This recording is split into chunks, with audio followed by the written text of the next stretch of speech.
नमस्कार, राम राम दोस्तों में आपका स्वागत है। हम फिर हाजिर हैं गर्मा गर्म मुद्दे पर जानकारी देने के लिए। भाई साहब, वो कहावत तो सुनी ही होगी कि करे कोई भरे कोई, ये दुनिया का दस्तूर है। तो भैया जी, इसराइल और गाजा के बीच में चल रहे कॉन्फ्लिक्ट में इस कहावत की सच्चाई पूरी तरह से दिख रही है। भैया जी, जितना बम ने फिलिस्तीनियों का नुकसान नहीं किया, उससे ज्यादा अब जो होने वाला है वह उनका बहुत बड़ा नुकसान करने वाला है, ये समझ लीजिए। आज के वीडियो में हम इसी सच्चाई को बताने जा रहे हैं, जिससे फिलिस्तीनी शरणार्थियों की हालत और बुरी होने वाली है। लेकिन उससे पहले मेरे चैनल को सब्सक्राइब करके बेल आइकन बटन जरूर दबा दें, ताकि इस तरह की खबरें आप तक लगातार पहुंचती रहें।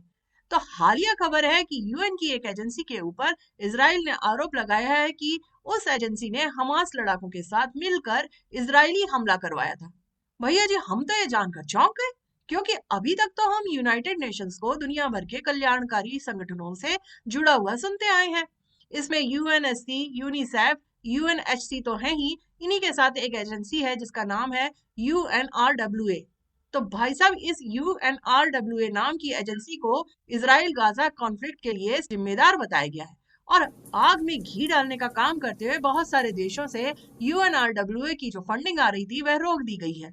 भैया जी, अब ये यूएनआरडब्ल्यूए इन फिलिस्तीनी रिफ्यूजियों के लिए काम करती थी, जो 1948 में इसराइल और फिलिस्तीन के बीच का संघर्ष शुरू होने पर अपना देश छोड़कर पड़ोसी देशों जैसे कि Syria, Lebanon, Jordan, West Bank, Gaza पट्टी में चले गए थे।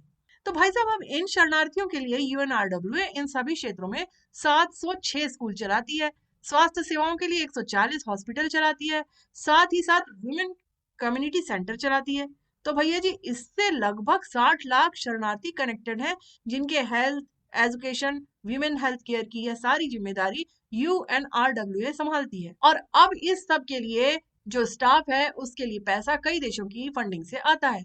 तो भैया जी, ऐसी एजेंसी पे आरोप है कि 7 अक्टूबर को इसराइल पर जो हमला हुआ था, उस हमले में इसके 12 एम्प्लॉय जिम्मेदार थे।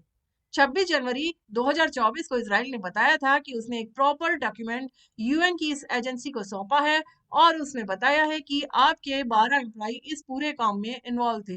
तो इसका मतलब यह है कि फंडिंग भी हम ही लोग दें, हमारी फंडिंग से हम पर ही हमला करने के लिए ये लोग चले आए। तो ये गलत है, इसकी जांच की जानी चाहिए। अब जैसे ही आरोप पत्र दायर हुआ, भाई साहब, लोग कहने लगे कि UNRWA is problem, not a solution. इसे शिक्षा देने के लिए बनाया था, लेकिन यह तो मिलिट्री ट्रेनिंग दे रहे हैं, यह हमला करवा रहे हैं। और जैसे ही यह बात निकल कर आई, तुरंत यूनाइटेड नेशन ने कहा वह अपनी एजेंसी के रोल की जांच करवाएंगे। भाई साहब, कभी हमारे अभी मुंबई हमला हुआ था, याद कीजिए। तब हमने पाकिस्तान को कहा कि फलाना फलाना हमारे ऊपर हमला करने के लिए जिम्मेदार है। तो पाकिस्तान बोला हम जांच करवाएंगे। आज तक कुछ भी नहीं हुआ भाई साहब। लेकिन इसी क्रम में भैया जी देखिए, इधर जैसे ही यूनाइटेड नेशन को इसराइल ने बोला कि आप लोग इन्वॉल्व हैं, भाई साहब एजेंसी की सांस रुक गई, ये सोचकर कि इसराइल का जो सबसे पैसे वाला क्राउड है ना, वह अमेरिका में बैठा हुआ है, और उन्हीं की फंडिंग से दुनिया में बहुत सारी मदद चल रही है। तो भाई साहब, एजेंसी की तो सांस अटक गई कि बेटा, अगर फंडिंग रुक गई तो क्या करेंगे। और हुआ भी यही, जैसे ही ये बात निकल कर आई, इस एजेंसी पर तुरंत जांच बिठा दी गई। इस बात के ऊपर भाई साहब इसराइल समर्थक और इसराइली लोग भड़क गए कि जांच बिठाने से क्या होता है, हम पर हमला करके हमारी बिल्ली हमको ही म्याऊं कर रही है, हमें तो फैसला करना है। हंगामा तो इससे और बढ़ गया। तो इजरायली गवर्नमेंट के स्पोक पर्सन एलन डेवी ने कहा कि दुनिया को यह ध्यान देने की जरूरत है कि इसराइल अगर कुछ कर देता, तब तो लोग पूरा दल बल लेकर उस पर चढ़ जाते, लेकिन हमारी पैसे से चल रही एजेंसी जो हमले के लिए जिम्मेदार है, इसके बारे में कोई बाहर क्यों नहीं आ रहा है। उसके बाद तो भाई साहब एलिगेशन की जांच होती होती, और परिणाम जो निकल कर आता सो आता, उससे पहले ही अमेरिका धड़ाम से कूद पड़ा। अमेरिका ने अपनी तरफ से कहा कि हम यूएनआरडब्ल्यूए के लिए फंडिंग रोक रहे हैं। साहब, अपन फंडिंग नहीं देगा आप। भैया जी, हमले के लिए जिम्मेदार 12 लोगों की वजह से यूएनआरडब्ल्यू में काम कर रहे हजारों लोग मुसीबत में हैं। यानी करे कोई और भरे कोई। अब इंटरेस्टिंग बात यह है कि डोनाल्ड ट्रंप ने 2018 में आते ही यूएनआरडब्ल्यू की फंडिंग तब रोक दी थी। उनका कहना था एजुकेशन इज वेपन, तो मैं इनको वेपनाइज नहीं करूंगा। लेकिन बाइडन जब 2021 में आए, तब उन्होंने 232 मिलियन की फंडिंग दोबारा से शुरू कर दी थी। अब जब बाइडन को फिर उनके विपक्षियों ने आईना दिखाया कि देख रहे हो, तुमसे कहा था ना ये लोग ही अशांति की जड़ है, तो इनकी फंडिंग रोक दो। तो भैया जी, वो कहते हैं ना, एक गंदी मछली पूरा तालाब गंदा कर देती है, ऐसा ही कुछ हो गया। अब ये सोचो उन लोगों पर क्या बीत रही होगी जो रिफ्यूजी हैं, जिनके लिए वाकई में कई लोग बहुत अच्छा काम कर रहे हैं।